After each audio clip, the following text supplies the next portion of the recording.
Karibu kwenye Tunu za Kiswahili, mahali pa hadithi za kusisimua zenye mafunzo kwa familia nzima. Leo tunakuletea simulizi ya kipekee, Siri ya Sanduku la Shaba. Tusikilize kwa makini kwa kujifunza zaidi. Hapo zamani za kale, katika kijiji cha Mwandani waliishi watu waliopendana na waliokuwa wakipenda amani, waliokuwa wameshikamana kama familia moja. Kati yao aliishi mzee mmoja mwerevu sana aliyeitwa Bwana Kalama.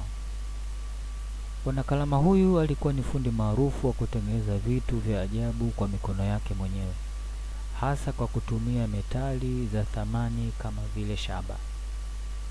Lakini mzee Kalama alikuwa na sanduku moja la ajabu la shaba.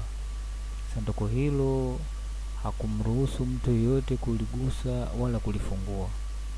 Kila alipoulizwa alijibu kwa sauti ya upole, "Hili sanduku lina siri kubwa. Siku ikifika litaamua lenyewe nani wa kulifungua."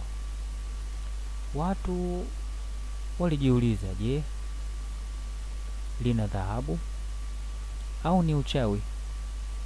Hakuna aliyejua. Miaka ikasonga. Bwana Kalama alikufa akiwa hajamwambia mtu yeyote kuhusu sanduku hilo. Sanduku liliacha kwenye chumba cha nyumba yake katika kile kibanda chake bwana mzee Kalama ambacho alichokuwa akiishi.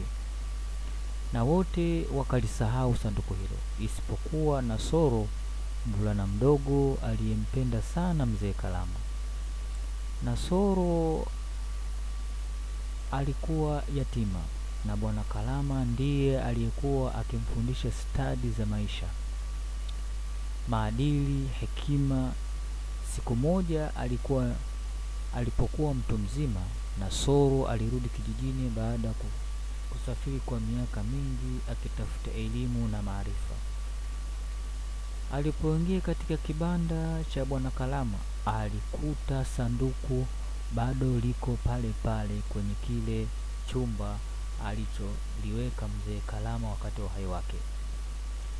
Lilikuwa na vumbi na kutu na miaka mingi.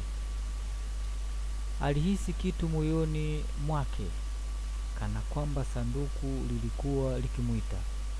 Kwa ujasiri akalisogelea na kuliweka mikononi mwake. Ghafla sanduku likang'aa kwa mwanga wa shaba na likafunguka lenyewe. Ndani kulikuwa na kijitabu kidogo cha maandishi mkono wa bwana Kalama, ramani ya kijiji yenye alama za sehemu za kale na ujumbe ulioandikwa, "Ukisoma haya basi wewe ni mrithi wa hekima. Siri ya kweli si mali bali ni maarifa. Tumia ramani hii kuongoza kijiji chetu kuelekea maisha bora." Nasoro alilia kwa furaha. Alielewa sasa siri ya sanduku haikuwa utajiri wa dunia, bali urithi wa maarifa, uongozi na maadili. Alitumia maisha yake kufundisha vijana, kuongoza kijiji kwa haki na kuhakikisha kuwa hekima ya kale haipotei tena. Na tangu siku ile watu wote waliheshimu sio tu sanduku bali pia ujumbe uliokuwa ndani yake. Utajiri mkubwa ni hekima na moyo wa kutumikia jamii. Asante kwa kutusikiliza katika hadithi hii ya kusisimua hapa kwenye Tunu za Kiswahili. Usisahau kujiunga nasi kwa hadithi zaidi za mafunzo na burudani kwa familia nzima.